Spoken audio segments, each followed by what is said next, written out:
Kill her. Don't be ashamed. There are so few Jedi left.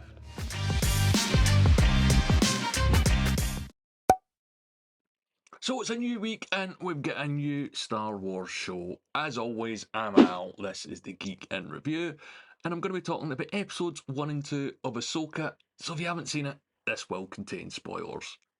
Now, it's safe to say that The Mandalorian changed Star Wars, or at least showed fans what a Star Wars show could do for the franchise.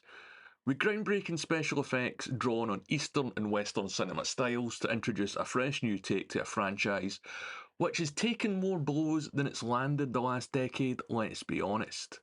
Shows that we've had since The Mandalorian have been a pretty mixed bag, and or Obi-Wan and the Book of Boba Fett have all sort of had the same issues that start off well and kind of drop off in quality after the third episode, at least if you ask me. They've also had an issue with not really connecting to a wider audience outside the fan base as well, or really living up to the potential that they could do. But this might all be about to change with the latest live action show Ahsoka, which is a sort of live action Rebels, but that's for another video. So in this video, I want to talk about what's going on in these first 2 episodes and where the show might be going. Now, I have already done a review of one of the trailers, and I did mention a few spoilers in there, and in this video I'm going to save any potential spoilers beyond episodes 1 and 2 for the end. But if you haven't already subscribed to the channel, please do it, and if you make it all the way to the end of the video, leave a like as well. First episode opens in classic Star Wars style with an opening scroll and a spaceship, and we get our bad guys showing up straight away to save Morgan Elsbeth from the second season of The Mandalorian. Now, I sadly need to point out that Ray Stevenson, the actor that plays Balin, is no longer with us, and man, like, this guy is just a good actor. Like, if you've ever seen him in anything else, the one word that I would use to describe him is presence, and he really brings it here. So Balin is accompanied by his apprentice Shin, and we don't know who they are. They're not Jedi, they're not Sith. And not to get too much into Star Wars lore, they're probably not Dark Jedi anyway, because that's fucking pointless. It then cuts to our hero Ahsoka, who's looking for a map to try and find Admiral Thrawn, because he's mysteriously vanished somewhere in the universe and no one's worked out where he is or what's happened. And the whole thing with her in the sort of tomb and the temple and the symbols is very Indiana Jones. And it seems that Ahsoka's not the only one after the map, as a few battle droids show up, and she takes them out in a pretty creative fashion, cutting the floor from underneath them. So not wanting her to win the day, the battle droids do the whole Predator thing and drop the bomb, literally, before Huyang picks her up. And they find out about the Morgan Elsbeth prison break through a communication from Hera Syndulla. So she fills her hero in on what's going on with the attack, and Ahsoka explains the map and the hunt for Thrawn. Now, this is where the show kind of diverts from expectation, at least for me, and that the public perception is that Thrawn died at the end of the Rebels show rather than disappeared. And I don't know if that's maybe making a comment about the propaganda for the New Republic or not. They don't really get into it yet. But of course, it being Star Wars and a MacGuffin, they need a key to unlock the map. So the adventure begins, putting the rebel crew back together. You get the idea. It then picks up with the Mandalorian character Sabine Wren on Lothal, which was a planet that was heavily focused in Rebels. If you haven't seen the show, it's that show's Tatooine, but it's used really well, it's not crap. And Sabine doesn't seem to be a fan of her legacy and still has Ezra Bridger on her mind. So the bad guys know that Ahsoka has the map and they're after it in order to unlock it and find the mysterious Admiral Thrawn. Now, Morgan Elsbeth was a character that featured briefly in the second season of The Mandalorian, and we do get a bit more backstory on her here, finding out that she's one of the few surviving witches of Dathomir.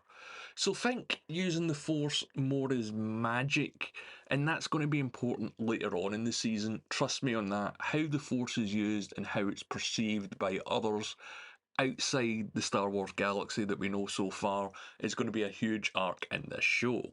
So everyone's got something to gain by getting their hands on this map and solving the puzzle. After Ahsoka arrives on the planet, Sabine manages to steal the map, not in a bad way, she figures it out. She also cracks the key, and just as she does this, two droids show up and take it from her. And there's a showdown between her and Shin, Balin's apprentice.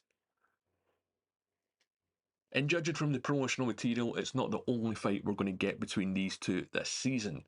It wasn't the best lightsaber duel that I've ever seen, but it wasn't the worst either. What do you guys think? Let me know in the comments below. And that's kinda where episode 1 ends. Sabine's down and out for the moment, the bad guys have the map are one step ahead, and everyone else is playing catch up. Episode 2 opens with Balin and Shin who've worked out how to view the map, which looks as if it's pointing towards the unknown regions of space. And they kinda do mention that, although they don't go into specifics. Morgan Elsbeth shows up and says that Thrawn has been calling out to her. Now, Thrawn isn't force sensitive, and other than being incredibly intelligent and intuitive, he doesn't have any sort of force, Jedi, or Sith ability. So it probably means that someone is helping him do it, or that someone is projecting him doing it. And the only clue that Ahsoka, Sabine, and Hera have is the droid that was left over from the battle and its memory core. So they learnt that it comes from Corellia, yeah, Han Solo's home planet, so they're off to look for clues as to what Morgan's up to. Now, again, going back to The Mandalorian in Season 3, we find out that there are some shady former Imperials up to no good in the New Republic, and this is what's happening on Corellia as well. They do mention that ex-Imperials are still working there, and you can never really trust them, so they're really focusing on this fact that you don't know who's around you and what they're necessarily going to be up to long term. While they might seemingly be reformed, they're probably up to no good. And that's the case with some of these guys, because as soon as Hera and Ahsoka start to investigate, they're attacked pretty much straight away. They find out that hyperdrives from ex-Imperial ships are being repurposed for a mysterious project, and just as they work this out, an Inquisitor shows up with a few battle droids. Now, we don't see the Inquisitor without the mask, and they don't really say anything, so it's going to raise a lot of questions about who this is. I don't think it's Ezra Bridger or anyone else that's that familiar. Hera goes after the hyperdrive while Ahsoka takes on the Inquisitor in a bit of a better lightsaber fight compared to Sabine and Shin. But as they mention all the way through these first two episodes, Sabine is a Padawan and Ahsoka is a master, so you'd expect a little bit more skill there. So this is where they're really putting the band back together, because we see once Sabine's healed, she breaks out the old Mandalorian armour and cuts her hair off more to a style that she wore in Rebels. So for the most part, the Rebels band is back together. They trace the ship that escaped with the hyperdrive to Morgan Elsbeth's base of operations, where they're basically building a device for legal reasons that we can't call a Stargate in order to reach Admiral Thrawn in the outer reaches of space. And that's kind of where the second episode ends as well. And I don't want to get too much into this in the Rebels lore and Star Wars lore and what's happening here if you aren't familiar with the show. Because trying to condense 4 seasons worth of plot into a single review of a 2-episode show, it would be too long and you'd lose interest, and I would lose interest. But if you're asking me, are the first 2 episodes of the Ahsoka show any good? I'd have to say, yeah, they're a pretty solid introduction to the story. We meet almost all of the Rebels cast apart from Zeb, and it fills in enough backstory with Ezra Bridger and the crew of the Ghost and their time on Rebels that you would get an idea of who these people were, at least, maybe not who they are. But this show is absolutely packed to the gills with Rebels references and lore. But as always, this is just what I think. I want to hear what you guys think in the comments below. Are you going to be sticking around for this show? If so, what are you looking forward to seeing next, and what do you think might happen? Do you think this is going to be the show that's going to save Star Wars, or does Star Wars not need saving? If you've made it this far, as always, leave a like on the video, and if you haven't done it already, subscribe as well.